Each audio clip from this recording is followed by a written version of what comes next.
Sedangkan Dean saat ini dalam bahaya. Dean pun yang masih pusing mencari tahu di mana keberadaan Tias saat ini, sehingga Dean pun tidak terus menyetir mobilnya, sehingga Dean pun hampir menabrak sebuah mobil truk yang ada di hadapannya. Sedangkan Abel begitu sangat terkejut melihat perdebatan Tante Wulan dan Pak Sigit, karena Pak Sigit telah beraninya dan lancangnya telah menampar Tante Wulan, sehingga Tante Wulan pun menangis kesakitan. Pak Sigit yang begitu marah besar kepada Tante Wulan karena telah lancang mengusir Ibu Yuni dan Tias dari rumah ini, sehingga Pak Sigit pun marah besar dan langsung menampar Tante Wulan.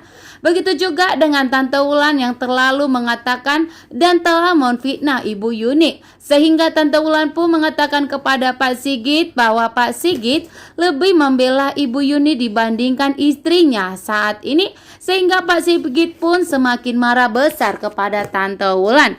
Sedangkan Gino pun yang pergi dari rumah Tias justru malah menguping dan mendengar saat ini Tias meminta pisah dari Dean dan mengatakan jika Dean harus melepaskan Tias. Sedangkan Dean pun tidak mau dan menolak. Dean tidak akan pernah menceraikan Tias sampai kapanpun karena Dean begitu mencintai Tias. Begitu juga dengan Tias dan Dean sudah membuat perjanjian, sehingga Dean pun tidak mau menuruti permintaan dari Tias untuk menceraikannya.